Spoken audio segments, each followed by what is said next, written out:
answer. They was like, dang, this your first day? I was like, yeah. They was like, you killing it. I was like, Oh my God. Anyway, let's go and start this thing up. hold on, I'm about to join in with my computer. You can still That's what I'm looking for. What's going on, everybody? Boys and girls, ladies and gents. Boars. Shut up. Good afternoon, good night, good morning. Welcome to another episode of the Fairly Decent Podcast. It's your boys back again. As always, I'm your host, Najee Jones, accompanied by some of my nearest and dearest. To my left, Mr. T Love. Man, Big T in the building. What's popping? To my right, big name, big money, big plans, Seth Matthews. Hey, what's up? What's up? Welcome to the pod. To my bottom left, Mr. Abhishek Bellari. What's up, guys? All right, man. What's going on, everybody? How y'all been doing since the last one? Oh, my bad. Oh, no, I think you forgot somebody. My bad, bro. My bad. My bad. Main attraction. Look. Oh, yeah. Ty's down there, too. Gotta see it through, my boy. Got some Skittles over there? Got them nerds. It's a messy banana, bro. They got a new thing. What, them gummies? Our nerds. What is Our that? nerds. I said them gummies, or they like? They're like eggs. Oh. They still got like a crunchy consistency? Yeah, and then the inside is chewy. That sounds trash. But how everybody been, man? I'm good, man. Can't call it. I see Taryn back in his usual studio. Yeah, you already know it. I got that chalk outline today. That Beijing. Oh, yeah. Not that Beijing. That means they don't know how to cut for real. They put the chalk on there. At the Beijing. You're supposed to be a seasoned veteran to eyeball it. Najee look like he just got out the field from working. How you doing, Najee? Man, I've been in the field before. but you see him on vacation, man. Stop playing. Our CEO messed around and told us that, hey, y'all take tomorrow off. I like, oh, word? Bet. I can tell you been off. Nah, he told tomorrow off. Yeah, he told us we could take tomorrow off. Keep in mind that we're off Monday for the holiday, and then I took the rest of the next week off too. So, all right, where you going? That boy to be an elite next week, boy. Man, where you going, Najee? Man, I'm going to the park. What you talking about? Shit. 2K come out tomorrow. What you talking about? Going to the park. 2K come out tomorrow? Beach, yes. It's the beach. Yeah. Man, I gotta buy 2K and Avengers tomorrow. Right, I'm about to be a official Twitch streamer by the end of next week. I might sleep on 2K and get Avengers and get 2K later. Yeah, you should do that the other way around. You don't play 2K anyway, so I don't know. Cause I'm the best at it. That's why. I wouldn't say all that. Wow. Have anyone of y'all beat me? Have anybody beat me on this? Okay, there you go. Yes. It ain't worth the waste of the time, bro. You know you can't get time back, bro. You know you waste time, it's just gone. Time is money. But anywho, before we get started, I got an announcement, if you don't mind. Podcast. No, he gotta hit the music, bro. Announcement music. Give me sound bar. Where's the PowerPoint? Give me the sound bar. Where we at? What's up? Shoot them shot. Yeah. Shot the club up. Nah, but I wanted to let y'all know. Oh man, she pregnant. Shut up. Right, what did she do? Let y'all know before the world knows. Starting in December timeframe, wear brims. We'll be in Nordstrom. Hey! Oh, shit. Yo, congratulations.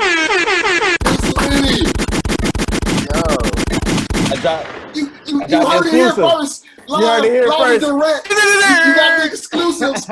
Right. Look, they're gonna be clickbait, man. I'm about to put that in the title, like, man, hey, new Brims announcement on Fairly Decent Podcast. Hey man, everybody don't know yet. I just gave y'all the gems. Well, look, they gonna find out. They gonna find out what this drop. As soon as this post. We didn't drop it yet, but I had to share with my homeboys first and let y'all know before the world do. When did y'all when did y'all finalize the discussions on it or the conversation? That's in process now. They about to place their first order. But this week. Damn, that's what's up, man. Hey, look, it helps to have a catalog. Let me just ask you: have you quit your job yet, or nah? I haven't. Archie has, but I haven't. Okay. Archie quit. Archie quit before y'all started, though, didn't? Nah, he was doing like club promotion and stuff like that. But now we at a point where we are able to pay ourselves, but I still want that extra from 9 to 5. Yeah, them more times Hey, I've been man. working like a damn Jamaican. The mother got a part I time and full time. Actually, I am. I be doing calls on all three, having meetings and a Zoom meeting, and I'm on a call on my phone. It's crazy. You got to support them J's he be buying. Right. I know, right? And my girl's habit. Oh Man. Okay, flex. I'm so glad that Vanessa is not. But no, that was I feel you, Seth. But look, that ain't it. But look, so there's been a running joke or running gag that amongst us that this is a podcast about nothing. So I wanted to play. I wanted to play with that for an episode and like literally just go off the cuff, like just freestyle an episode. So you know what I'm saying? You got any complaints, hold up with our HR department. But anyway, but kind of like going with I actually wanted to say this for another episode, and we could probably go more in depth on it in a future episode that we're planning out right now. But I was talking to Abhishek about this the other day, and I feel like with Taj announcing that their Wear Brim's line is going to be moving into Nordstrom soon. I did also want to, like that said, we can actually use that, but like that actual I'm component. very unaware of the whole situation. But anyway, me and Abhishek was talking about this yesterday, the day before yesterday, that there seems to be a growing, not resurgence, because resurgence would state that it's happened before. There seems to be a growing spark or a growth in African American billionaires as of late, with the announcement of Tyler Perry becoming one like a couple days ago. You can kind of like, give him his praise. The Billionaires Club. Clearly, but so we got like what, 5? I need to. I looked it up. There's 13. I think just like recently, but I wanted to see if y'all could name like at least a few of them before it. Dylon. So there's 13 African American billionaires, or 13 recent. No, so hold on. Let me pull up let me pull it up real quick. Kanye West. Let's do this real quick. Let's kind of try and make a game of this. Well, never mind. We can't even do it because Taryn in the car. Taryn got the glow on him. I'm about to say, let's write down who we think they are. As many as you can think of off the top of your head, but Taryn can't even do it because he's in the car. But is he driving though? Like, but I'm saying he ain't got no pen and paper on him. You put this in napkins. You don't keep no napkins and pen in your. Come on, nigga. Like he's got memory. Don't Google Najee, because you know you got like 7 screens over there. Now you got like 7 screens over there. Man, I know my nigga T. I know my nigga T got a pen and something to write on in his car. I'm about to say. I got something to write on, but I don't have a pen today. Who don't keep a pen in their car? I got nothing in the Batmobile. I got a whole compartment full of pens in my shit. You got nothing in the Batmobile? It was in my old car, man. I don't know what they do. I don't know what they have. Oh, okay. Go grab one.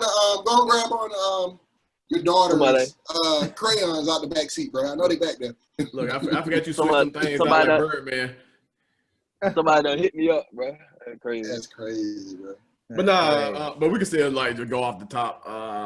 So off the dome, like I always do. So what was the criteria again? Not just who you think he said billionaires. Yeah, so it's I can't find the actual link, but it's 13 billionaires in the United States only that are African American. Don't matter about race. Yeah. Okay. No. That's African American. Yeah. Okay. So there's more than there's more than 13 billionaires. I'm about to say, like, let's see. So let's see. Everybody name one, and then we'll go until we run. All right, we'll go. So Terry, you go first. All right. That's crazy. Let's put him on the spot. Is Michael Jordan one? What? No. Yes. Yes. He is? Yes. Michael's a billionaire? Yes. Clearly. Yeah. Heck, what do you do? Who counting these numbers? So Michael Jordan, P. Diddy. Hey, we didn't ask you. We said we go back on one by one. We going one. God dang, Hope. My favorite person. Did he not say Michael Jordan first? Okay, so you said P. Diddy. You were adding P. Diddy. Okay. Yeah. So we got Michael Jordan, P. Diddy. Balari, you said Kanye West. Kanye. Taj. Jay-Z. Now. Yes, let's go. I need somebody to check the numbers on that one. So it's The Rock. Robert Smith. Who's Robert Smith? I Jay-Z. think Robert F. Smith. He's the private equity firm guy. Yeah. Okay. This is when it gets tough. There's one more popular one that we haven't said yet. Oh. She's a female. Not a Dre? No, never mind. Female. I know where you're going with this one. Abhishek. Come on, man. Look, I give you a hint. Yeah. Come on, man. Money. Oprah. Tyler Perry. Yes. We got two more left. Everything. You got a 13 that quick? You got a 13 that quick? Yeah. So far, hold on. So far we have 7. So far we have Jay-Z, 7. P. Diddy, Kanye, Michael Jordan, Oprah, Tyler Perry, the person that said. Yeah. Robert F. Smith. Taj Crutch. Does the estate of Michael Jackson count? Yeah, so Michael Jackson's on this too. Like his like, well, he was a billionaire post, not like during. During, yeah. I mean, that makes sense. Yeah, so. Well, that's he was a billionaire after he died? Yeah. Yeah, post, like his post. Yeah, like post merchandise. Shut up, Terry. post. This is actually when it gets kind of hard. Well, we might have to cheat on this one. We're gonna say a lifeline. Are the remaining of the list popular? No, not really. I mean, if you're a billionaire, you're popular. Oh well, we can end this because we ain't gonna get that. So the what's the former owner of BET? Oh, I forgot. Because he owned the Bobcats before Jordan did. Yes, he did. For Jar. I know you're talking about. Anywho, I don't know if it's him though. I couldn't tell you his name. All right, Blari, save us. What's the last 6 or 7? Man, I'm trying to find like the link that I was just on. You guys gotta pause here. You said Robert Smith, right? Yeah. You said Robert Smith, all right. It used to be Tiger, but he got into some stuff. Who? No, I don't think Tiger was it. Mike. Michael Lee Chin, David Stewart, Robert L. Johnson, and then who's that? Bob Johnson. Bob Johnson. Yeah, that's the former owner of the Hornets. Oh, okay. Strive Masuea. I don't know how to say. Oh, yeah, this is the. Well, I guess he's in the U.S. now. He's the telecom from Zimbabwe guy. Who's Alico? Who's that? He's the world wealthiest black person. Oh, that's the world. Oh, that's the world. Yeah. I was on this link yesterday when Najee and I was talking about it, but like can't find it. You didn't think to save it for today? Oh my god! Man. Or at least screenshot the information that was in there. There was like 2 more entertainers though, but I don't think we got them. Yeah, I can't even think of who 2 more entertainers would be on that list. Who floated? Is it Beyonce? No. Well, the Knowles, maybe. No, I don't know. David Stewart. The Knowles, the Carters. I thought I saw Dr. Dre. Oh yeah, Dr. Dre. He is one. I think he floated around, but I don't know if he like stayed. No, because like he had a I think because like after his Beats sell off to Apple, like his net worth just like skyrocketed. It was at like 900, 990 like 2 years ago. I better say because Apple deal alone was worth $1 billion. It's about to be cut in. It's about to be cut in half. So because he didn't do no prenup. Hey, I just dropped it in there. It's the AJC article about the 13 Atlanta Journal-Constitution about the 13 worlds. You see that man right? You see that man right there? What? Huh? I can't see Coons. I got two billionaires right here on my wall. Oprah and that boy Ye. I can't see Coons. That's why I got my black T-shirt on today. That's why I only see Abhishek set and Taj on the Zoomie. Oh, you don't see Terry? Oh, Wow. Dang, Terry. But Terry. Your own best man. All right, so Dr. Dre, and then I'm guessing there's one more. Yeah, but we've already. I can't find his name no more. But nevertheless, like I said, I just wanted to, just highlight the fact that in our lifetime we've seen the upcoming of so many black billionaires coming from people who were enslaved in America, had their rights stripped away from them, to going through segregation, Jim Crow, and all that, to now you have so many black billionaires coming to existence all over a course of like a decade or two. And that's just the ones that we know about, like I said. So now I thought that was dope. I thought that's something that we should probably highlight and talk about, even if it's just briefly. Like I said, we'll probably go more in depth in that in the future episode, but I just wanted to kind of talk about it, like I said, since the news broke that Tyler Perry officially became one the other day. Also, how do you officially become one? Like, who do you go to like get that validated?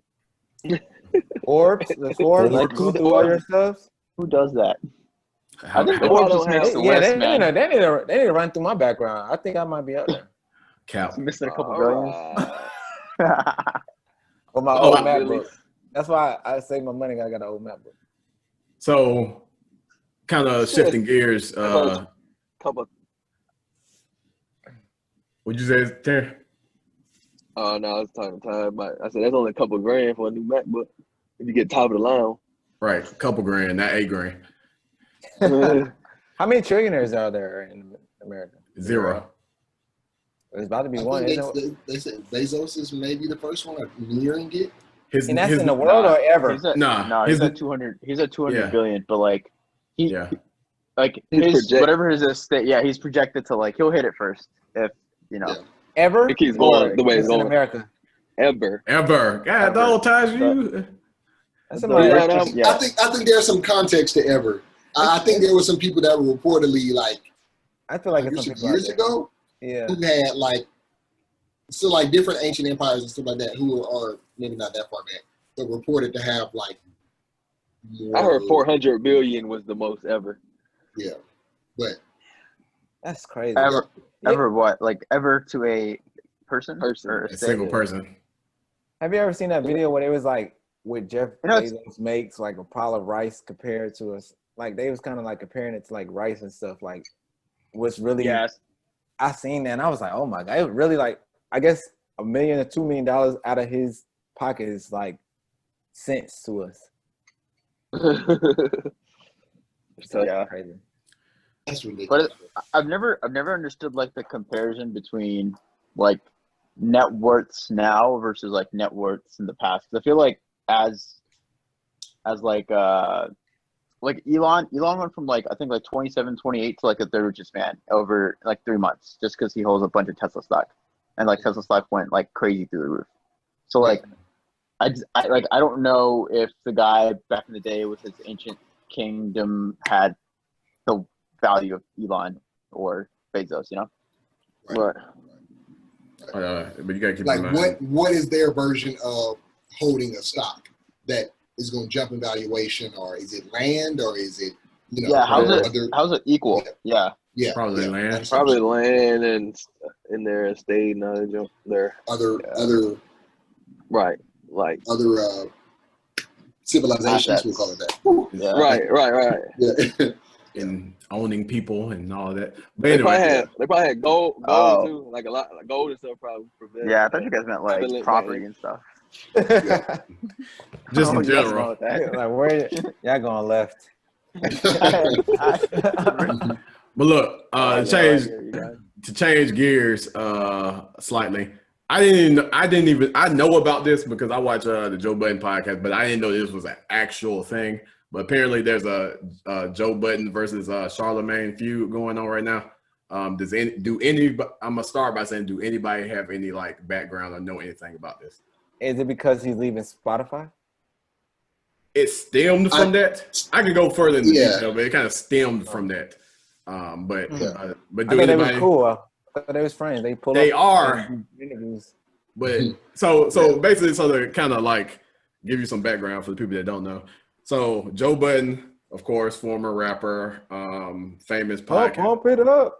famous podcast personality. He has one of the biggest podcasts on Spotify. And recently, their contract came up and they had the ability to renegotiate. They chose to step away from Spotify.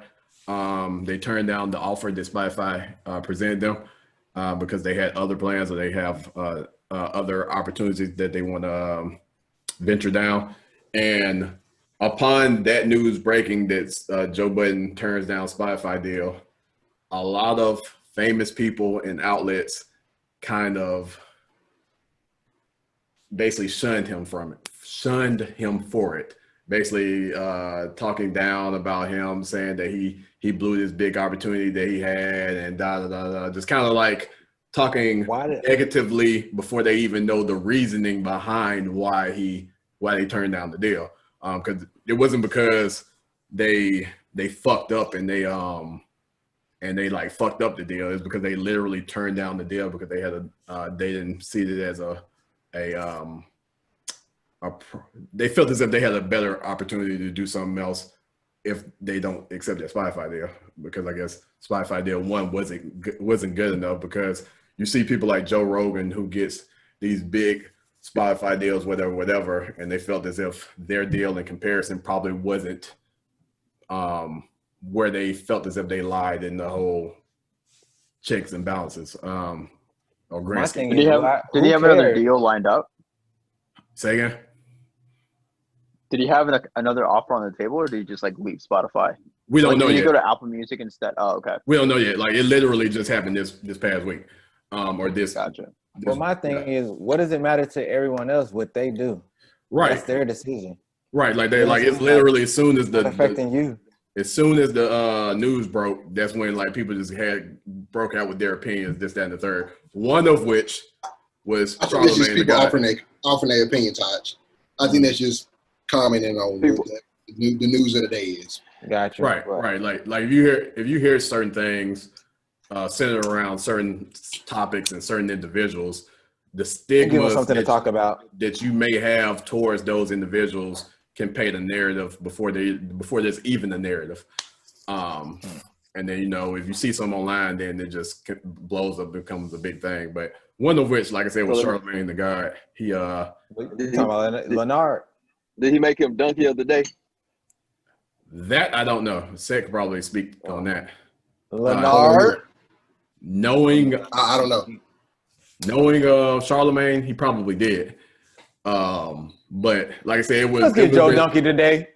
It would have been out of context, because literally the only news that broke is that they not that they got fired from Spotify, is that they turned down a deal with Spotify. So like, I don't even know how you would give somebody donkey of the day for turning down a deal. Turning down the deal means that there's potentially a better deal out there for you to get, right? And I heard that the Spotify deal was good, but it wasn't. They wanted them to give up a lot, like they right off they soul. That's pretty how they was put. Right. So like I said, I watched Joe Budden's podcast, and I actually watched the podcast where he was like where he answered to this. But basically, like I said, Charlemagne had a lot to say about him or them turning down that deal, and basically calling them dumb and for turning down the deal. not knowing, like I said, what the deal is, not knowing what better ventures that they have planned, that they are actually seeking after. But just like I said, just jumping to a conclusion, and Joe and them basically went on to basically talk about the differences between Joe and Charlemagne. He said he basically went into detail saying how Charlemagne works for iHeart. He's worked for iHeart for 10 plus years. They have had the #1 radio show on iHeart for 10 plus years, but yet they don't own anything. The Breakfast Club doesn't belong to them. They don't own any parts of iHeart. They what else he went on to, they wanted them to like also start like a podcast, but still under the same iHeart contract, which is like a conflict of interest. And he just kept going on and on and on, basically saying like at the end of the day, you work for iHeart. He said the difference between me and you is this podcast is mine. Everything about this is mine. I own this. I put the money up for this. I created this. I can do whatever I want to with this. And then he kind of likened it to when Dame Dash came up there. He said, that's why y'all didn't understand what Dame said when he was coming up there to talk to y'all, because he was talking about ownership. He's like, you working for somebody is all good and whatnot, but at the end of the day, we're fighting two different battles, because you're fighting the battle of collecting a check when I'm fighting the battle of getting ownership, putting other people in opportunities to own things, giving other people job opportunities. Because he said at the end of the day, like when it comes down to like, he likened it to like owning land in the U.S. Like you can rent out places, this, that, and the third, but at the end of the day, you don't own the land that's on. The person who owns that land, at the end of the day, has the majority of they have the most control, because they can do whatever they want to with that land. You just rent on that land. They own that land.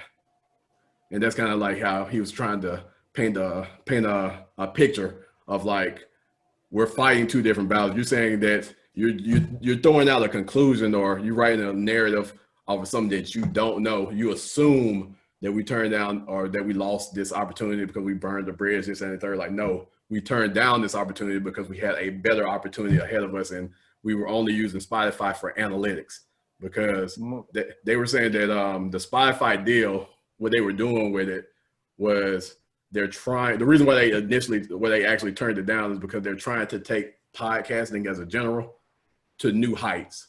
So they're saying they want podcasting to be the next big wave where people get paid big contracts off of. So the reason why they turned down the Spotify deal is to try to find a better deal somewhere else, to basically kind of like the salary caps and contracts in like sports. They trying to make the next big contract, which will make all other podcast contracts come up in licensing or in comparison to it.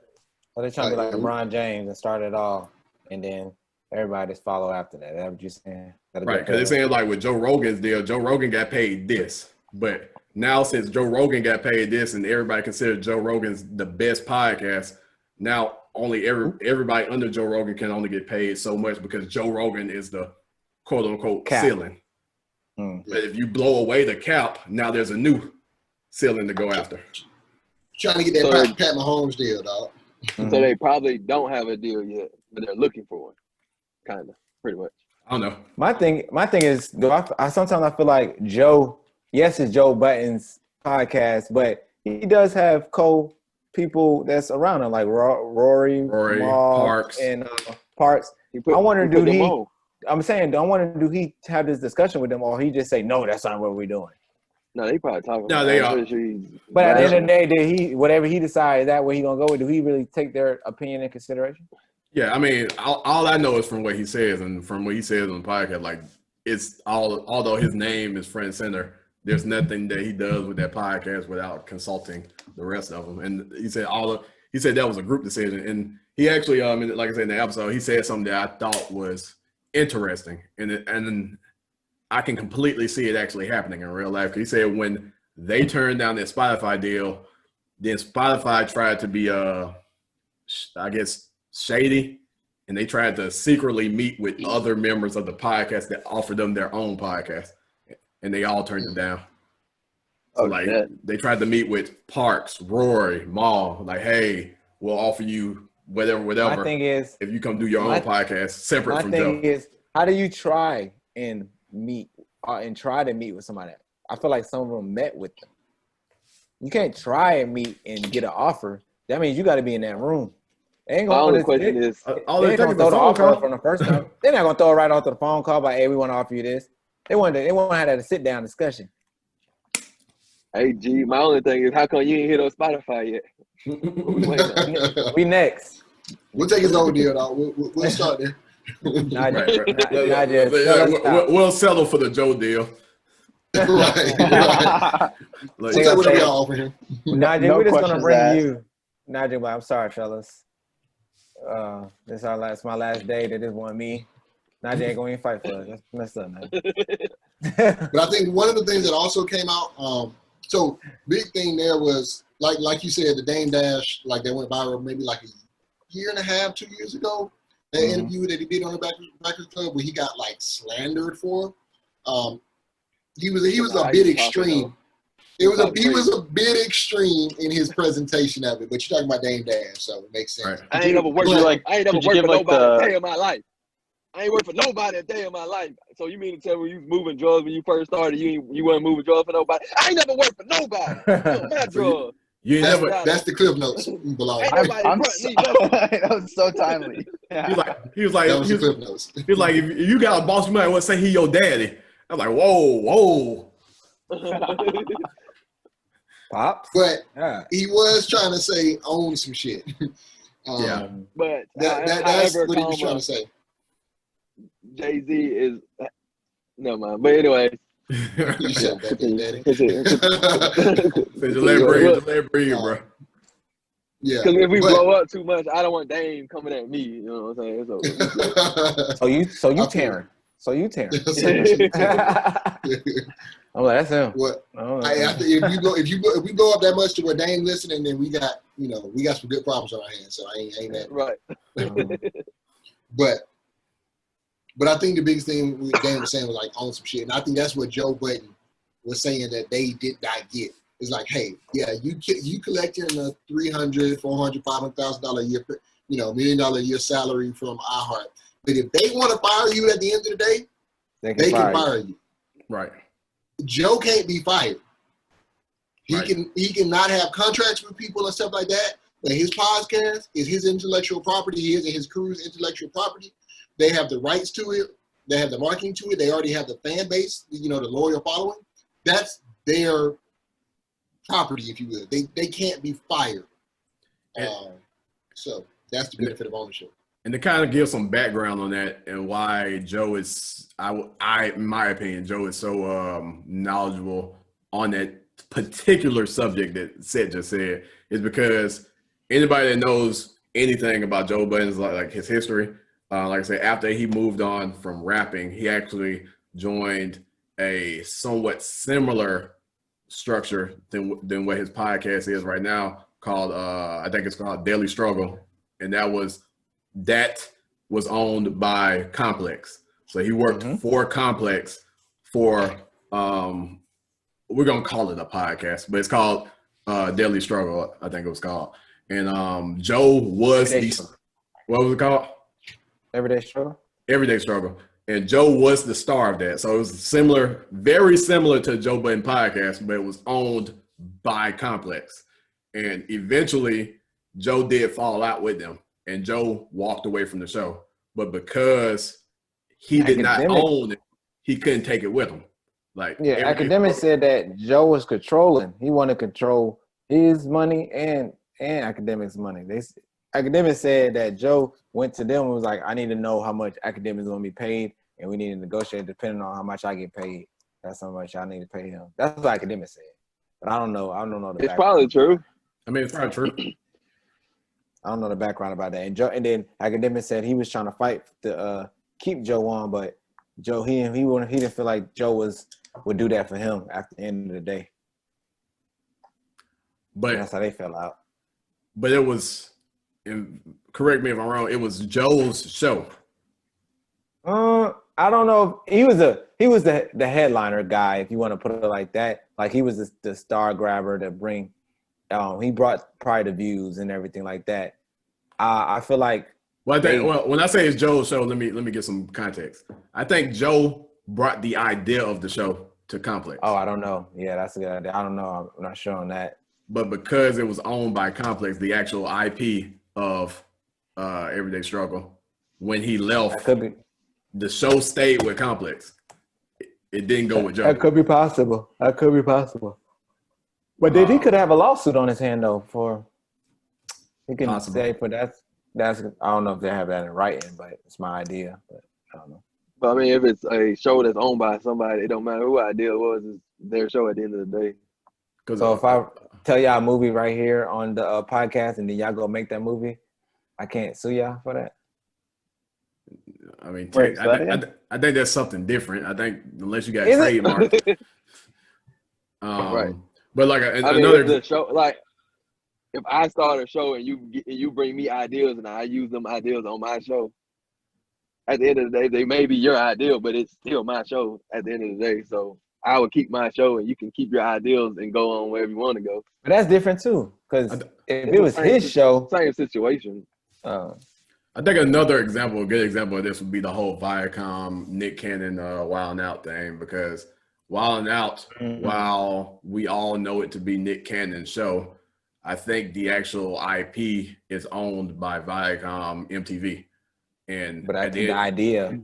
At the end of the day, I think Viacom could just recast the host. Right.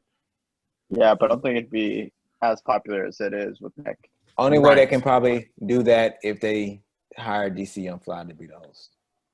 I still would he do it if coming because he was under Nick? Like that's true. You got to go that check right, completely different. That check right. You never know. Michael Blackson would do it. I bet. Clearly. I think DC Young Fly has already been on Instagram blasting Viacom for Nick Cannon. But like I said, that's another example of it where we know it's Nick Cannon's show, but it's actually owned by Viacom. So like Nick Cannon can't just take the rights to a show that he don't necessarily own. And that's, like I said, the point that Seth was making. Joe Budden owns his podcast. He could take it wherever you want to. He could walk away from Spotify, strip his show from Spotify, and go put it on Apple, a competitor, because it's his show. Yeah. So basically, Nick Cannon was just the face of Wild 'N Out. Basically. Yeah. I mean, it was. Yeah. It's like Charlamagne is basically the face of one of the faces of the Breakfast Club. But at the end of the day, iHeart could recast the entire Breakfast Club if they wanted to. Right. They probably go down. They probably go down so crazy. Yeah. But that's them knowing their value and understanding like, hey, Angela, Envy, Charlamagne. And Charlamagne, hey, because you have the following. You are the talent at the end of the day, just like a lot of these players in sports leagues. You're the talent. Like, take your talents elsewhere. Go start a podcast or go to another radio affiliation and do what you do. Might be comfortable, if you're not though. comfortable with where you are. If you find some conflicts with where you are. So, but like I said, Charlamagne from the hood, man, he comfortable now. from South Carolina. But like said, Monks Creek, I think Mike Corner, somebody else. He ain't from my hood in New York, but he's from a hood. But like Seth said, like that, off him and everything, man. Like Seth said, that's the exact same, although phrased very differently. That's the exact same conversation that Dame was having with them as far as like, you don't own this, you could get fired, I can't get fired because I own mine. And I think that's a interesting conversation to have, especially if we're highlighting the Breakfast Club in particular, because the Breakfast Club, as Joe Budden said, they've been the number one radio station on iHeart for 10 straight years. When you really calculate or really look at the value of the Breakfast Club to iHeart in particular, you should probably start to have that conversation amongst yourself about owning something. Because your value to them is great at that point. Clearly, now I'm stocking this or something. Right. We need some, and they may get stock have options. some, right? But they probably don't talk about it. which I probably wouldn't either. Yeah, I ain't talking about my pockets. But like I've Viacom is CBS. I did not know that. Yeah, but I've watched a couple episodes of podcasts. I mean, not podcasts, of Breakfast Club where they actually talked about this, and DJ Envy said, which I kind of likened it to any discussion you can have, like private school, public school, whatever the case may be, like ownership versus working for somebody. DJ Envy, or like in the record industry, going independent or signing for a major label. DJ Envy said on one of those episodes that he's content with just taking a Viacom check and a contract for the rest of his foreseeable future, because and I understand where he came from with it, because he's established, he has other investments, other ventures, he has a wife and I don't know how many kids. He's at the end of the day, he's just looking for sources of revenue, because he has more than just the iHeart as a source of revenue. So to him, that's just an extra check coming to all the sources of revenue that he has coming in. So him in particular, he said he's fine for working for iHeart for however long they have him, because at the end of the day, that's just a source of revenue amongst the rest of them that he has.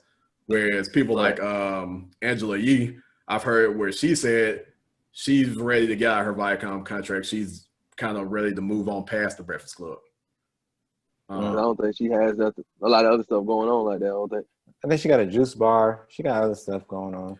She got some connections. Right, but she may be more not like Envy and like Charlamagne type, I guess. Oh yeah, I feel like outside of like the Breakfast Club thing, Charlamagne probably is the most connected when it comes to like other opportunities with radio stuff. They probably will and like even like with his books and stuff. So I mean, he's doing.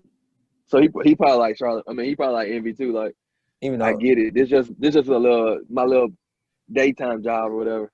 Even though Envy gets paid the most out of those three, but it's just he do. Yeah, I didn't know. He's like Najee. He's the host of it, and then he works the soundboard as well. So he does more than just, you know what I'm saying. I mean, it makes sense. In that sense, I would think the star of the show. You should get paid more than this. No. Najee don't. We don't get paid at all. But I'm just saying, like he like. They don't know that. Right. But y'all get paid? Oh, Najee, we gotta talk. I ain't getting no check. Oh man, Taryn don't let the cat out the bag. Now I gotta cut his check in there. I thought we just doing it for fun. Yeah. Keep that same energy. Yeah, but I mean, I understand, because I would assume that Charlamagne is the most popular voice on the Breakfast Club, whereas DJ Envy probably does the most for iHeart and Revolt. As far as the Breakfast Club, Charlamagne probably be the most, because he's most controversial. You gonna get something from him. You must watch. A lot of people watch it for him. Yeah. Right. Because he's gonna ask those questions that no one's not gonna ask. He's gonna ask those uncomfortable questions, and then and Charlamagne is the biggest name too, like of the three. Oh no! Yes. You think DJ Envy has more? Really? Yeah. Because before the Breakfast Club, DJ Envy had a name. Yeah. Before Breakfast Club, Charlamagne never had a name. We didn't know who Charlamagne was. I would say in recent years, Charlamagne has blown up and is probably known wider scale than DJ Envy. But I will say, prior to the Breakfast Club, DJ Envy was hands down the most known entity on that show. I don't think there would be. If you put it like that, I get that. Wasn't Charlamagne working with like Wendy Williams or something? Yeah. Yeah. I don't even think there would be a Breakfast Club, period, if it wasn't for DJ Envy. I mean, that's probably also very true. Because I don't even know where Angela Yee stems from. I think she had her own. I think she had a what's that podcast she do, that midnight stuff? I forgot. Lip Service. She had Lip Service, and then that was something she came from. So she used to work for Wu-Tang. Oh, I did not know that. She used to work in the Wu-Tang office. Oh yeah, she did. I do remember them talking about that. But anyway, I don't really want to like completely just engulf this conversation with the Breakfast Club. I do want to segue and get everybody's opinion on Like, what are y'all's honest, and give it some thought, actually. Don't just like say ownership, but what are y'all opinions on like ownership versus working for an established company? Whether that be a big corporate company or owning like a smaller, like smaller entity, like a restaurant, or getting started in the restaurant industry, owning your own restaurant, stuff like that, versus working for like a corporate company or something like that.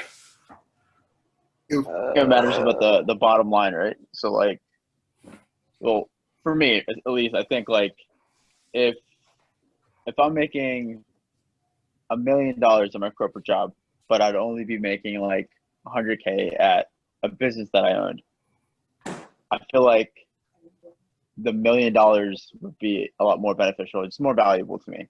But again, if it's neck and neck, if I'm making $1 million at my job, or if I'm going to run a business, if it's $1 million, then obviously I think owning that business, you could clearly put a lot more time in, like, investment into it and grow that business instead.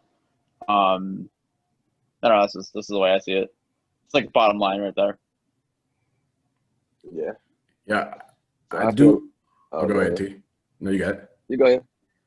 So I feel like, it's like kind of like a balance, I guess. Like kind of like how Ballard was saying. So like, because owning a business, of course, isn't for everyone, right? Because if you own a business that's, say for instance, you work your job, your 9 to 5, you work 8 hours a day. Then you go to owning a business, even though you may be making the same thing, but you're gonna really have to want it. That business, sometimes you can have to work 13 hours a day, 12 hours a day, 15 hours a day. That's the same thing with like a regular job, though. Well, I'm saying, like, I can see both ways. Like everybody doesn't have the mentality, I guess, to own their own business. So I can see them being okay with working at a job like a 9 to 5 because it's more comforting for them. If that makes sense. So for me, I could probably do either one, and I would be perfectly fine with it. It's just all how I'm feeling at that time or whatever. I do like the example that Abhishek gave. I think it's a perfect example in all honesty, because more so to him likening the owning a business and giving it a lower income or a gross income versus the working for a company and having a greater income. Because I really want to home in on those too, because let's say you're working at a corporate company, you're making $1 million a year, and there's a lot of opportunity for that, although you don't have any ownership in the said company, because now you can use that $1 million a year and you can gain interest on it. You can put in the bank, gain interest on it. You could buy CDs. You can start getting into the stock market. You're not necessarily owning any type of property, but you can do a lot with that money. Right. You own stocks, but you can do a lot with that money. Whereas on the flip side, if I have my own company that I own, my drive and determination is what's going to get this $100,000 gross to a higher ceiling. And that's kind of going back to what Terrence said. Like, you owning a company probably has a lot more self-driven and passion behind it than you just collecting a 9 to 5 check would. So the same two people couldn't necessarily do both. I don't think that they could do both and be successful. But I do want to get Seth's opinion on this, because Seth actually has a background, like he has a business degree, and then he also is a chef. So if he ever wanted to start a business in cooking or a restaurant, something like that, he probably has a lot of prior knowledge on like the how often restaurants fail as far as, or in comparison to succeeding in trying to start one. Yeah, restaurants fail a shit ton. Like it's and entrepreneurship. Yeah, especially now. But I think so. My wife's an entrepreneur as well, but she, I think there's a study that she looked up that like 95% of new businesses don't make it past 5 years. Mm-hmm. It's like 95% don't make it past 5 years. Scary. So that just shows you. Super scary. But also, small businesses employ over 50% of America, like over 50% of the population. So we look at a lot of large corporations, Google, Apple, Facebook, Microsoft, et cetera, but they're not the major employers of America. It's small businesses that is. It's your neighborhood restaurant, your bar, your cleaning company. Those are the ones that are employing most of Americans, so a large portion of Americans. And that 50% may not be accurate, so I don't fact check me on that. Please feel free to. I would agree with Balari. So, like, if it's $1 million salary and versus $100,000 salary, in 10 years, I can make that $1 million salary allow me to quit. Whereas in 10 years, it's possible that I could have made that $100,000 salary. You can't just take it at face value because there's so much more that comes with entrepreneurship or owning it. The ability to be able to scale your income and scale your business. So in 10 years, you can go from 100,000 to 10 million. That's not out of the realm of possibility. For the sake of being employed by somebody, it's not as likely to see that kind of jump, but in ownership, you can. So I would say it definitely has a lot to do with, how you make it work for you. So if I'm going to take $1 million salary for 5, 10, 15 years, or whatever that looks like, you can still own shit. Like Najee was hinting at, like, you can go own real estate. You can go own stock. You can own different businesses as well, and have those things work for you while you continue to take your corporate check or your normal check if there's no conflict of interest. So they're not mutually exclusive necessarily until your time dictates that, hey, I can't do or I don't want to do both or all of these things at one time. So I think it really depends on how are you going to make it work for you. And that's probably a better way of saying it just depends. Yeah, and just to enlighten on that, I'm kind of in both right now, working 9 to 5 and then trying to grow a business at the same time. And I kind of find myself being pulled between the two, feeling like, oh, should I put more attention here? This is my baby, this is my business. I should put a lot of my attention here, but I love my check over here that I consistently get no matter what. I got my insurance, I got all that over here, you know what I'm saying? I'm good, you know what I'm saying? But this is what I want to grow and build. My business is what I want to grow and build, and hopefully grow it to where a business to where I work for, it could be in that type of stature, and I can just provide opportunities for my family and friends and everything like that in the long run. So it got this pros and cons. It's like I'm still stuck in the middle trying to feel like when is a good time for me to just drop everything. But like Valari was saying, I love the consistent check no matter what, you know what I'm saying, and the stability of that. But I don't know. It's hard for me to say. About business partner Archie, I'm blessed to have a business partner that is fully 100% inside of Boy Brims, and I feel like if we both had our foot like halfway in, halfway out, our business probably wouldn't have grown as big as it is now and continuing to grow. So I was blessed to have the opportunity to have somebody to dive fully into it with me. But some people don't have that luxury. They're doing it by themselves, and they got to figure it out on their own. So for them, they got to really kind of say what's in their heart, what's in what can they function with that 100K instead of that meal and be happy, or does that meal make them happy and and then you playing with your I guess your dream or your goals on it. Because some people feel like they can't do both because you are you're not 100%. If you're not 100% into your business, it will fail. I don't necessarily feel like that's true, but I mean, I guess statistics shows it might be true. But I don't think. I like. My bad, Tush. No, you good. You good. I was just gonna piggyback and just say like, I think the risks are the same. So let me say this.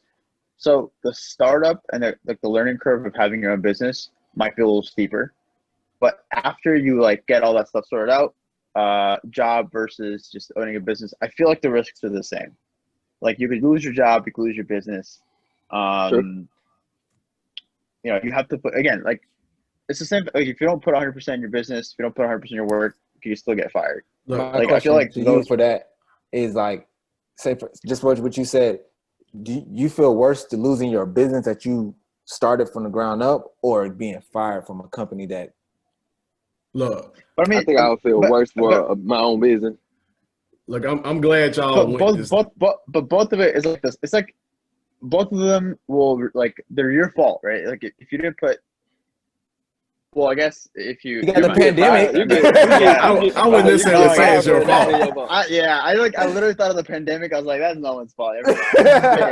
Look, I'm glad y'all went this direction with it, because I was literally about to go down this same path, because I was gonna propose a scenario to y'all along the same lines, was in a business that you own versus a business that you work for. If I lose my business or lose my job, I feel like losing my job is a little bit more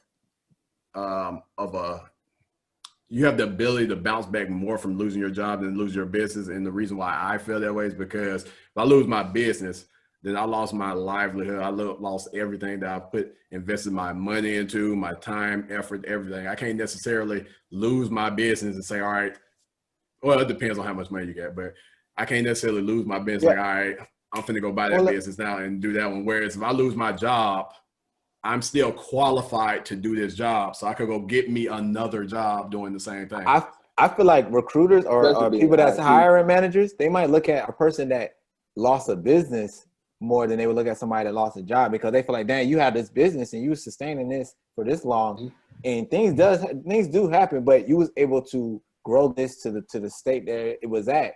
So you have that mind state in you. So I feel like people that's hiring will like go towards that person more than the person that's losing their job. You'll be surprised. You'll be surprised. Okay. Yeah. IT recruiters look directly at your resume and what your resume says, and they don't even half the time don't even ask you about why you left a job or why you're not in the job anymore. Let me put it like this. So skills. I agree with you, Todd. In the sense of just getting the job, like, I can't determine what a recruiter is going to look at or not. But when it turns in doing a job, the skill set that a business owner or entrepreneur has is far more vast than just a normal rank and file everyday employee. Because this person has to have been the rank and file employee, the janitor, the accountant, the CEO, the salesperson, the marketing director, the social media director, all of those things while they're running their business. So that, like, the skill set that they have, if you're talking about taking somebody who had a failed business success and then their business closed or failed or whatever, and now you're trying to move them into a business sense of like they working for another corporation or working under somebody, I would definitely take the business owner any day over just a normal person. Yeah, I guess it depends on the industry, like what industry you're in. But yeah, I feel you. Yeah, but because I do think anybody like in my industry, I'm in IT. Nobody, everybody can't do IT. But no, okay. Yeah, but you got to have the baseline skill set. Yes. Yeah. So if I owned an IT company, literally from building it out, like the developer or the coder to the CEO, I'm doing the sales pitch. To now my business has failed and I'm going to apply for an IT job as a coder, a senior manager, senior coder or something like that, whatever that qualifies for you all space. Are you saying I wouldn't be qualified? It's not. I'm talking about you got the baseline skills to do the job. I would say personally, I think. Well, yes. If you do the job, a lot of times you own the business, you don't do the specific job a lot of the time. Right. But I feel what y'all saying. I feel like as the owner of the business, you got to know every component, especially if you are an entrepreneur. You should. You should know. I say you should. You know it vastly, like you know the overall picture, but you won't know the specific. But I feel like with me owning Wear Brims, I know the ins and outs. So if God willing, we get to Fortune 500, I know how the bottom person to do it. Yeah. Because that's now how you eventually grow out of the day-to-day work of the business. Yeah. Making the hats or designing the hats. You'll have people that you just approve, like, hey, and right now, like we got a business manager, like she goes through the invoices and all stuff like that. Now, like all I gotta say is approve and not approve. You know what I'm saying? but I know how to reach out and goddamn pay an invoice and talk to people, email for. I know how to do all that stuff. That's what I'm saying. Like, you're supposed to. Not everybody do, Taryn. Like, you're right. Not everybody do. No. I get what y'all saying, but I'm just saying, like, for specific roles. That's more so what I'm getting. But general roles, yes. Yeah, I'm about to say to kind of like collide and merge the 2 points. I think that anybody that would own a business, they wouldn't necessarily be looking for regular jobs. I think if you owned a successful business or whatever the case may be, the type of jobs, if you were trying to like, all right, I need to pay bills, let me go get a regular job. I think the type of jobs that they would be looking for would be more of the CEO. Management.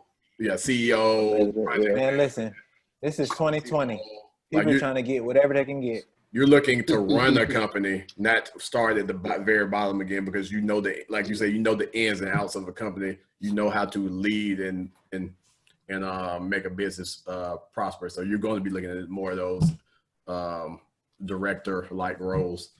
I feel like you're right, Najee. Yeah, But I just say you're right, Najee. But like what Abhishek was saying earlier, we didn't expect this pandemic. So people right now, they will settle for a management position rather than a VP just to start getting some income. True. And I would I guess also it all say, depends on how long you've been the owner of the business and all that stuff plays into that too.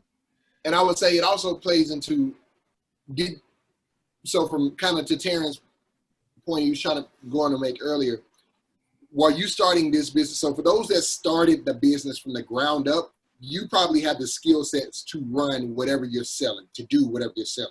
Mm-hmm. Right. Those that may have bought into a business, you may not have that. Your specialty may be in sales or marketing or CEO or, leading people.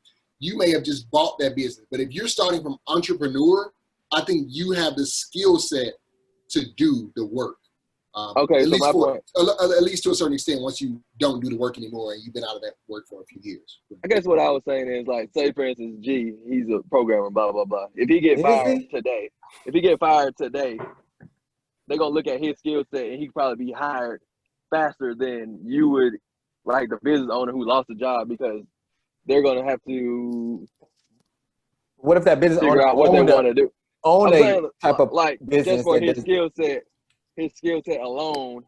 We ain't applying for the same jobs necessarily. Like, that's the thing. But it's hard to get into management roles off the street kind of, or into VP roles a lot of times off the outside. It's not off the street. I just came from a job. Like, I just came from managing people or managing a business. So if I'm a manager, I'm a manager. Let me ask this. But a lot of times management is higher within more so than. No, because when I was leaving my old job, I don't want to put the names out. When I was leaving my old job, the guy came in. His name was Andy. He came in and they was like, yeah, he's gonna be over. He's gonna be a director of the IT department because he owns his own inventory business at a mechanic shop or something like that. But he ran his own mechanic shop or something, and then he got his inventory system in there. So they hired him to come in and try That's a good example. And I mean, we could do a case study. Because I don't have numbers, so I don't know. Y'all could be right. I could be right. Let me ask this to kind of like, I guess, Aiden and Terrence's point. I'm don't help that nigga. Don't say that nigga. Look, I'm painting a scenario. So where you got case number one, guy leaving job, looking for a new job, has years of coding under his belt, whereas case number two, you have somebody who owned his own business and it thrived for 10 plus years, and then the business went under. But mostly, the only thing that he has on his resume is the fact that he owned his own business. Who do you think would get hired first out of somebody who has 10 plus years of experience working for different companies, going to another company, versus somebody who mostly just has on their resume that they own the business? Did he have any type of coding? He just owned business. Right, like did he code? Like no, just owned a business. It doesn't necessarily have to be in the coding space. It's just he owned a business that was his job for the last 10 years. Is fresh out of high school, he started his own business for 10 plus years. He was the owner of that business and it thrived, and that's mostly the only thing he has on his resume. Well, for 10 years. If I'm hired in a managerial role, I'm going to hire the dude that owned the business for 10 years and managed people and, assumptively managed people, unless he was just a one-man shop. Because I would hire him to manage the other person, the coder that I'm going to hire too. Are they both applying for the same now. job? Is that what's going on? Bilal. Are they both applying for the same job? No. He's just saying in general, I think. Yes, in general. Two different scenarios. But, okay, so another point I have, so with the more, like, if you lose your job, okay, it's just a job, whatever. There's more specific roles or specific jobs than there is managerial jobs, more so. Also, another way to look at it. What job doesn't have a manager? You have one manager and 500 workers. No, you don't. That is not how managerial. That's not how management is divided up. You have one manager to 10 to 15 workers. That's also his point. He's saying you're going to have more. Okay, just say there's a manager, then there's a manager, or CEO, whatever, blah blah blah. Then there's supervisors or engineers and all this other. It's broken down far more. So there's more workers. There's more people to hire. I think he's saying it. You put together, there's more people, more workers. But the higher ups are more able to get cut quicker than the lower. I'm just saying it's easier. So you might get a job. Well, he's more so talking about getting hired. Get a regular job, then get a management job. That's what I was saying. I think he's saying we not applying for the same job, nigga. You not my equal. If I own the job for 10 years, but I've seen plenty of managers that lose a job and don't work for a year or two before they find the next job that they feel is equivalent. Because they're looking for one. Yeah. Go ahead. No, I'm saying because I see what you're saying because they're looking for another manager job. They're not trying to settle for something that they feel as if they far surpass as far as their personal growth. So I'm not going to accept. But they also have that ability to, hey, I can get hired up here, or I also can go down. And I have that flexibility. The person who got fired at this level role, the entry level role, or the worker bee role, they're not jumping up to that managerial. And the people are going to say, I can hire you to make this money, but you can do both jobs. This person, he only can do. So my point is, I would feel way worse if I lost my business to go find another job than I would if I lost my job. That's my point. So if I lose a job, I don't care because I can go get another job next week. If I lose my business, I know if I'm making this amount of money, I know. But that person that loses a business, he can start another business or get another job. But I think I would feel worse if I lose my business than if I lost my job. That's my point. I would too. I would too. But I think that's more emotional and everything that you put into it in the years, all the work that you put into it, not just. And then to go back. Am I back? Exactly. And then you back going, somebody else is telling you. And I gotta say yes sir, no sir, no, yes ma'am, no when ma'am. to take a break, as opposed to setting you on a schedule and working when you feel like. That's what my point was. I don't know where we went off track. I ain't hear that part, Taryn. No. Yeah. No, because he asked which would affect you more, and I said if I lost my business. Yeah. And then I went on to I was explaining kind of why. Yeah. If I lose a job, I can go get another job. Like they looking for me now. I don't even lost my job. They be hitting me up. No, nobody looking for you. But no, I think that would be the case across the board. Like a business has more personal and more of a personal value to you than just losing your job. Because let me do a scenario, Najee. Okay, Najee is the top 10 coder in the world, right?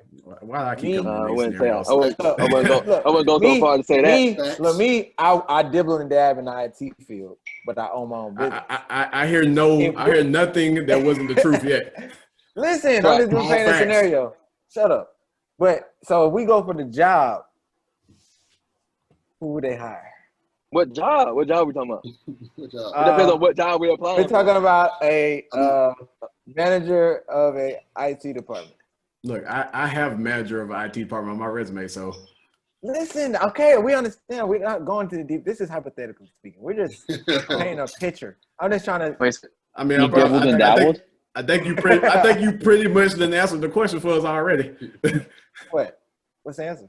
If I have years of coding and as you say I'm like one of the best coders ever, and then you dibble and dab, who you? Bro, you said he was ranked. I'm a successful business owner. So at what level? Managing a department. IT department. So I have years. I have years. Who had a better interview out of that? Yeah, clearly. I would say I have years of coding, and I have IT manager on my resume. Yet you dibble and dab in IT, but you own the business. I think, like Terrence said, I think it'll be what kind of business are you owning? Valari, what's your opinion? We do whatever. They do everything. I'm just hypothetically, they do IT, they do everything. It's a marketing company. Marketing company, they got IT departments and they got all that. But go ahead. This is just hypothetical. What you think? I'm sure.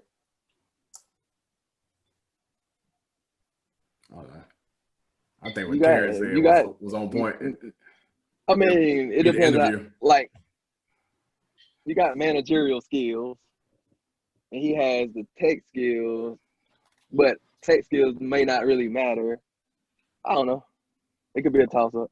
When I think of leading a department, you're not leading the worker bees, the entry level. Like, you're leading leaders. So when I think of, like, you have entry level, you have like a leader, a manager, you have a supervisor, their manager. When I think of department level, maybe up in here. So we're like 2-3 levels up from your everyday worker. Yeah. I'm getting somebody who knows how to forecast vision and manage processes and manage systems and things of that nature, as opposed to I'm doing the day-to-day task. I need somebody who can think up here let's get someone just doing the work. Let's get someone understood. Communicate. But with the IT manager, he gonna have to know something about IT. Like, that's so what I I'm saying. don't know, If the IT manager dibble and dab, yeah.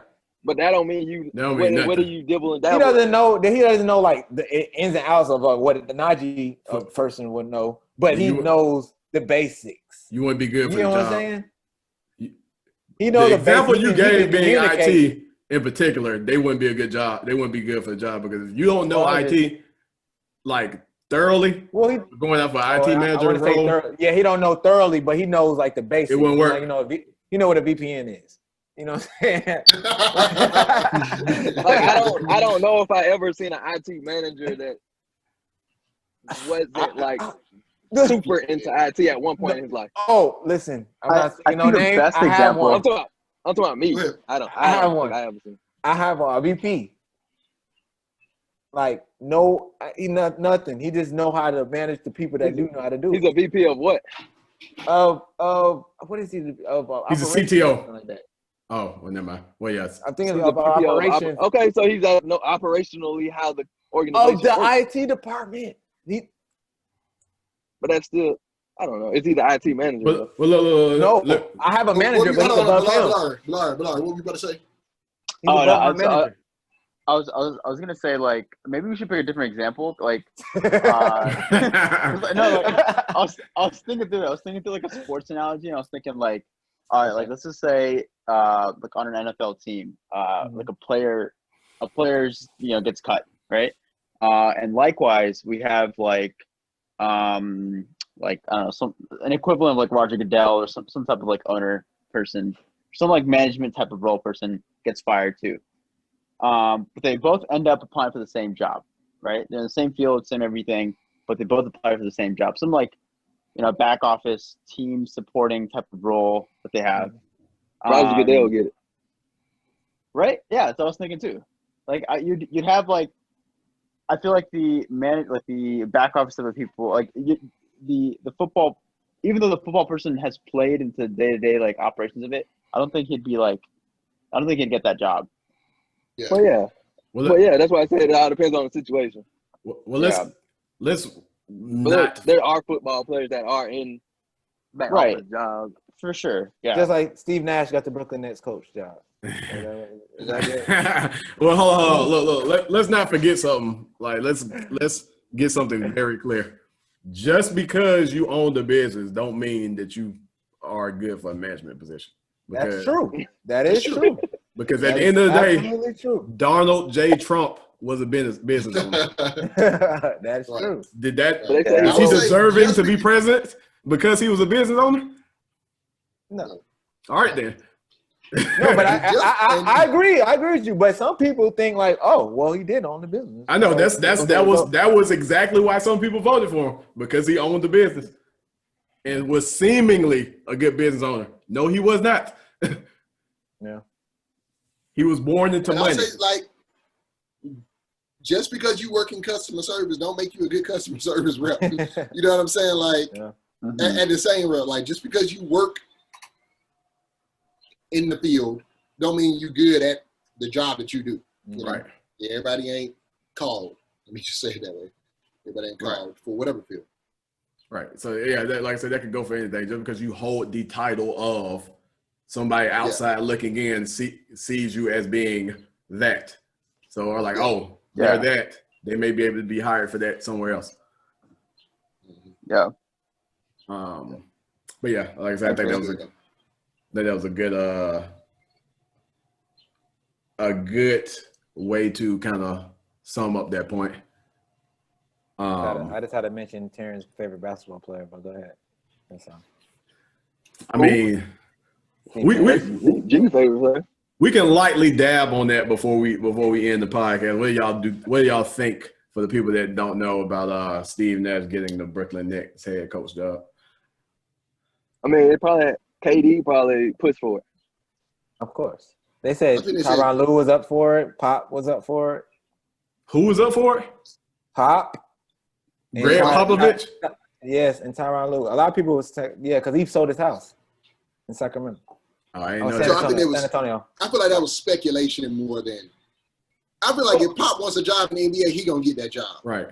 That's how I feel. What if the best player don't like him?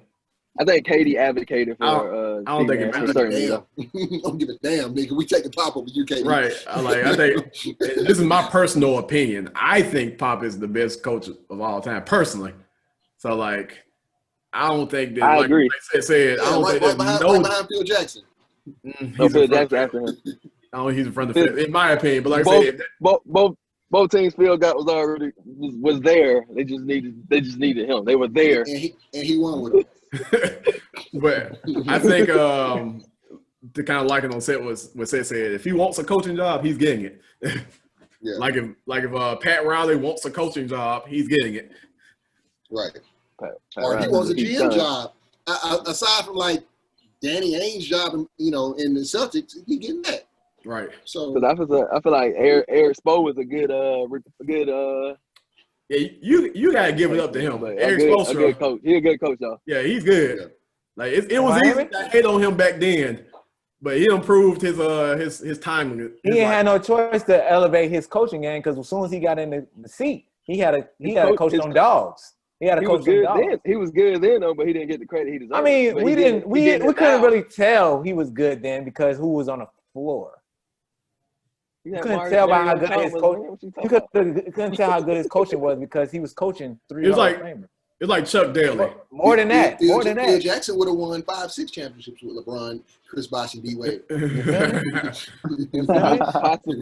been playing the triangle. They buy into a system. Triangle. They had no choice. But like Chuck Daly with Coach. I mean, not with Coach. With Chuck Daly with Jordan. He didn't have Pippen yet, though, did he? Doug Collins. Doug Collins. Yeah, Doug Collins with Jordan. Yeah, I said Chuck Daly. I said the other dude. Chuck Daly was he in the Bulls? I mean, Detroit. Was, yeah, I was about to say, he was in Detroit. Detroit. But yeah, it was like him with Jordan. Like, you didn't really know how good of a coach he was because he had Jordan. And that's how I kind of look at Eric Spoelstra. Like, you didn't really know how good he was because he had LeBron, Bosh, and D Wade. Yeah. Once they were gone, LeBron don't let nobody breathe, bro. Huh? And Ray Allen. Tim Duncan. LeBron don't let nobody breathe. Like, yeah, right. He's walking on eggshells in there because he could get fired the next year.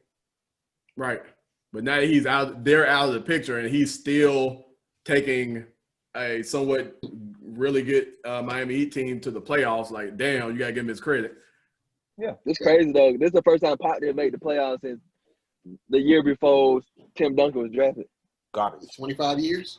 Damn, that's crazy. Do y'all think if it would have been a full season that they would have made it? They had a chance. Yeah, but with your star being DD, I don't know, bro. But that's another story for another day. DD. DeMar DeRozan? Oh. Yeah. Yeah. He's a beta, not an alpha. But like I said, just kind of finishing up, where y'all do y'all think that he was deserving of that coaching job? Do y'all think it was a bad choice? How y'all feel? I feel like it could be good. They got him to control those egos. I don't know if he can though. I don't think he can either. This is his first job. You think they're gonna listen to him? I think they respect Nash as a player, as a person. What does that got to do with him coaching them though? Because he got the respect. If you feel like they know. If they feel like they were better than him as a player, you know how that's gonna go, right? Who feels like that? I mean, KD can say that. Kyrie ain't there yet. You know Kyrie though. You know how Kyrie is. He ain't there. Kyrie been like he will be better than Steve Nash. You know how Kyrie is though. KD can say he's better than Steve Nash. But if KD, let me ask you: do you think Kyrie is a Hall of Famer? No. So how can you say he's better than Steve Nash? I didn't say Kyrie. I said KD. Oh yeah, KD. Yeah. I know you said Kyrie will. I didn't say Kyrie. Kyrie said it. He will be. He said he will be. I say he will be if he continue to play at his career. Yeah. So KD's now better than Steve Nash. Yeah. Kyrie's Kyrie's MVPs. Kevin is a freak of nature. I think he's the best player in the league, healthy. But that's another conversation for another day too. How was the podcast, Todd? Fairly decent. All right. That's I don't even want to spark up that conversation. It's gonna be like 6 different opinions on this 5 people podcast. Clearly. So, all right, let me ask y'all a question, man. I'm about to get on my Uncle Shannon. Come on now, Nut. Who are y'all top 5 players in the league right now? LeBron James. God, boy, you gotta put me on the spot like that. I mean, you can even healthy, KD, even though you healthy. KD. You don't have to put them in order. You just say top. I ain't gonna put them in order, but KD, Kawhi, LeBron, and Harden. Maybe Anthony Davis and Giannis. So I'm gonna say Giannis. Terrible. It's not in order. LeBron, Giannis, KD, Kawhi, and I'm buying. So James Harden. I'm not putting Giannis in there. I'm taking Giannis out. Same people and put AD in there. But I ain't putting Giannis in there. He's trash. I don't want to put. I don't know. I feel some type of way about Giannis. How do you win the MVP 2 years in a row? Well, it's going to be 2 years in a row. And he shouldn't win it. You see what's happening right now. He should not win it. That's not point. That's my point, Taryn. Last year he won MVP. He got killed in the playoffs. Second best player is Chris Middleton. And this year you getting beat. You losing 2-0. This is going to happen. You losing 2-0 and you got the best record in the league. No, he don't deserve nothing. Second best player is who? It don't matter. No, I'm gonna shake it up. I'm gonna take Giannis out and I'm gonna put a healthy Steph Curry. Put anybody there. In there. I don't care. Don't put him in there. He's top 10, not top 5. But what's your list? I said Tosh, since you're very vocal about this. Oh no, that's my list. LeBron James. I put KD at 2, Kawhi at 3. I'll put AD at 4, and I'll put James Harden in there at 5. Giannis. Say it. Taryn. I'm going Bron, Giannis, Kawhi. KD when healthy, we'll give KD that. And let me get my nigga Luka in there, bro. Luka get some love. Oh my God, Luka young dog, bro. Luka's the truth, bro. We probably at number 9 right now. Man. Luka He's probably outside the top 5, but I'm gonna throw him in there just for the conversation. Oh my God, Luka gonna be an MVP conversation next year, guaranteed. Listen.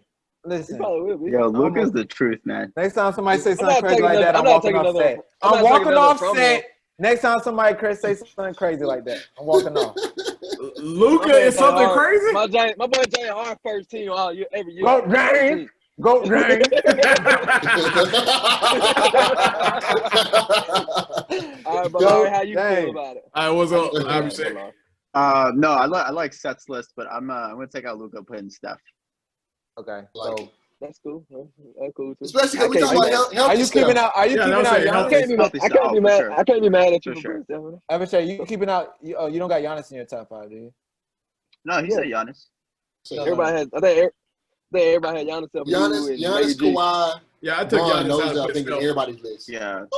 Have y'all noticed we said everybody said the same person? Brian. I mean, Brian is the current. Oh, we all said you can't not say LeBron, bro. Right, he's the best player in this generation. Exactly. How can you not say LeBron? That should be a shirt. How can you? There's a couple that we said Leonard and KD. So I mean, they was 2 and 3. We don't. I'm just saying everybody said them though, right? Nah, I ain't saying. I mean, if KD had as much talent around him as Bron did, he had more, talent. Jordan Clarkson? What? Anthony Davis? Anderson Varejao? What? Hey, talent. The first 7 years was rough. His second best player was Jonas Ilgauskas, probably. Kyrie. Man, y'all better quit playing with me, man. Look, I know it's an unpopular opinion, but I do feel like I know Giannis is dominant player. But if you complete, and this is not easily done because this motherfucker long as shit, but if you stop him from getting to the rim, he's done. He's done. His lack of jump shot kills him. Yeah, that's how I feel about Giannis. That's why I can't. He's a Ben Simmons.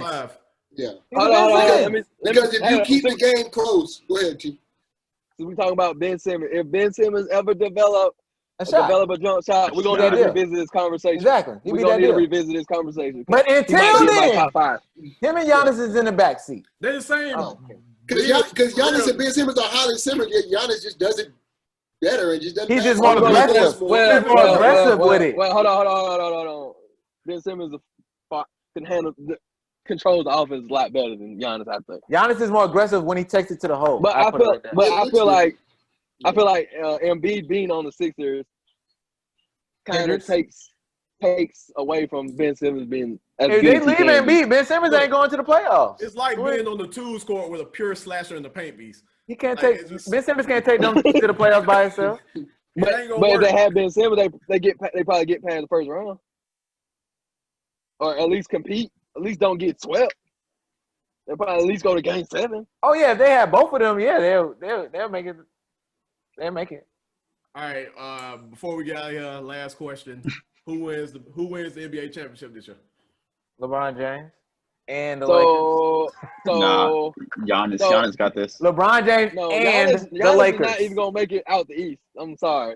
Thank you. That's what I'm saying. And how y'all name him not top 5? You just said he was top 5. How you say he not even getting out the East? Miami Heat. No, I was just playing. He played for the Milwaukee Bucks. His second best player is Chris Middleton. He's an all-star. He's an all-star. I think the Clip Show got it, bro.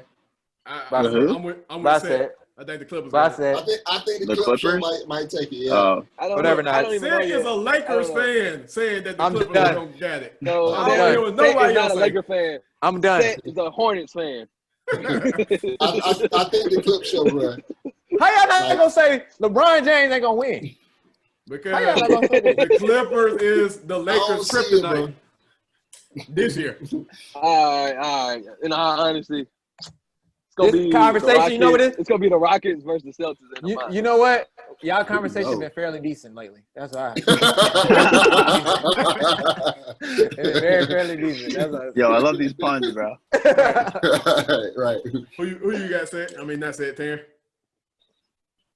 The Rockets, of course. What do you mean? What? We gotta play y'all tomorrow. We play y'all tomorrow. What you talking about? I don't want to ask Ties because default answer. Yeah. What about you? Don't ask me. But if I wasn't being biased, I would probably. Don't ask me. Go James. Don't ask me. Nah. The Celtics gonna win it all. Look, we in Club Shay Shay right now. Celtics gonna win it all, but it's that year, the Celtics year right here. One for Kimber. It's for Kimber, man. I ain't gonna lie, Celtics balling, but I still think the Clippers got it. And then obviously you said the Bucks. Jason Tatum on that team. He went to Duke. Yeah. He on that team. That's why they balling. Oh man, I gotta stop liking Jason Tatum. That was my boy too, man. He went to Duke. I can see a Clip Celtics final. I can see that. Say it. What are you talking about? That would be dope for but real. I don't know. The Heat. I don't know, bro. The Heat gonna be hard to beat. And coming out. I'm not hearing nobody on my side right now. Yeah, because Jimmy Butler and the rest of the team have been like really playing their roles. First of all, Jimmy Buckets. First of all, the Lakers. My concern with the Lakers is you got AD, you got LeBron, but who's gonna be your consistent third? The only consistent person on that team is LeBron. Who's your consistent number two? Taryn? Who's your consistent number two? Don't say Westbrook. I don't see him right now. Eric Gordon. But anyways, Eric Gordon. I'm talking about the Lakers. I'm talking about Eric Gordon been hooping. I'm talking about the Lakers getting out of the West. Bro, listen. Of course they dominated Trailblazers, but you take away Dame Lillard and slow down CJ McCollum. Taryn, I'll see you tomorrow in the bubble. Don't worry about it. Don't worry about it. The good thing is we can come back to this conversation in 3 or 4 weeks and definitely hash out who was right and who was wrong. I just want to let y'all know if the Lakers don't win, I'm not doing the podcast anymore. Well, you might well quit now. Look, the conversation is gonna be different in a few weeks. It's gonna be which football team gonna win, but with that we can wrap things up. Anybody else got any anybody rather got any closing thoughts before we get out of here? I tell you, everybody, you got to see it through. See it through, my boy. See it through. See what through exactly. Like it. See it through. Oh, yeah, I would say y'all be safe over the Labor Day weekend. When we posting this? We posting this today, tomorrow? Probably tomorrow. Yeah. No drinking and driving. Be safe over the Labor Day weekend. Please be cognizant that there's still a pandemic outside, so maintain your social distance as best as possible. Wear your mask unless you're Valari, you don't believe in things like that. But you know what I'm saying. But nah, be safe no matter what you do. Yeah, y'all be safe for the Labor Day weekend. If you get on that grill, make sure you have them sandals on. The new Nike ones, the little cushy ones, like they got the little. No. The Jesus sandals. Yeah, I'll just echo what everybody else said. Be safe. Y'all have fun over Labor Day weekend. If you're taking a vacation like me, enjoy it. And with that, what's going on, Todd? You know, so your old lady held it down last week, bro. I ain't gonna lie to you, man. You know, so she held it down. I heard she made me proud when I left. She held it down for me. I appreciate that. That's why I had to buy a bag. Oh, okay, yeah. Well, I want to leave y'all with this. How's this conversation and this podcast been today? Oh, it's been excellent, bro. I ain't gonna lie to you. No, because y'all were talking nonsense. It's been fairly decent. And with that, we gonna holler at y'all. Peace. Love. Peace.